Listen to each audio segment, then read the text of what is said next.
JPSC current update में आपका स्वागत है। आज का हमारा विषय है रेगिस्तान से बैक्टीरिया का फैलाव।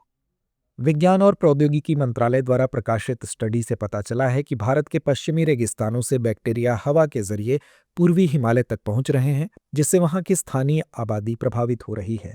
आइए अब नजर डालते हैं इसके मुख्य बिंदुओं पर। यह स्टडी बताती है कि धूल के गुबार हवा में मौजूद ऐसे कीटाणुओं को ले जाते हैं जो सांस और त्वचा की बीमारियों से जुड़े हैं। यह खोज जलवायु परिवर्तन से होने वाली स्वास्थ्य चुनौतियों के असर और ऐसे खतरों को कम करने के लिए अलग अलग क्षेत्रों के बीच सहयोग की जरूरत को दिखाती है। यह study science of the total environment general में पब्लिश हुई थी। शोधकर्ताओं ने पाया कि पैथोजन प्रदूषित पहाड़ी इलाकों से धूल के गुबार के जरिए हिमालय तक पहुंचते हैं, जिससे स्थानीय आबादी और इकोसिस्टम प्रभावित होते हैं। हवा के सैंपल के परीक्षण से रेगिस्तानी धूल और वातावरण में बैक्टीरियल बदलावों के बीच लिंक का पता चला, जो लंबी दूरी के हवा के पैटर्न और बढ़ते प्रदूषण के कारण होता है। यह भारत के अलग अलग क्षेत्रों के बीच आपसी जुड़ाव को दिखाता है, जिससे पता चलता है कि कैसे सूखा पश्चिमी इलाका साफ सुथरे पहाड़ों को प्रभावित करता है।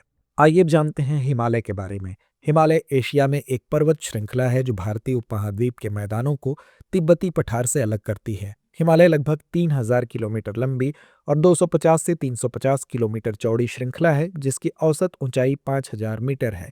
हिमालय में विभिन्न समानांतर पर्वत श्रृंखलाएं हैं। शिवालिक पहाड़, निचली हिमालय श्रृंखला, महान हिमालय जो सबसे ऊंची और केंद्रीय है, और तिब्बती हिमालय।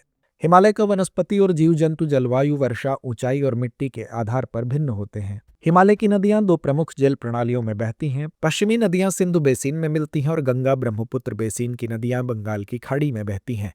हिमालय में विभिन्न औषधीय पौधों की विविधता है, जिनका उपयोग शारीरिक बीमारियों और जख्मों के इलाज के लिए किया जाता है। हिमालय में पाए जाने वाले पौधों में से लगभग एक पांचवां हिस्सा औषधीय गुणों से युक्त है और नए गुणों वाले पौधों की खोज जारी है। तो चलिए अब नोट करते हैं आज का अभ्यास प्रश्न। हिमालय में जलवायु किस प्रकार बदलती है? विकल्प ए उष्णकटिबंधीय से शीतल, विकल्प बी उष्णकटिबंधीय से ठंडी बर्फ, विकल्प सी शीतल से उष्णकटिबंधीय, या विकल्प डी उष्णकटिबंधीय से स्थायी बर्फ तक। तो इस प्रश्न का जवाब कमेंट बॉक्स में देना ना भूलें। धन्यवाद। अब एग्जाम की तैयारी को और बेहतर करने के लिए हमारे चैनल को लाइक, शेयर और सब्सक्राइब करना ना भूलें।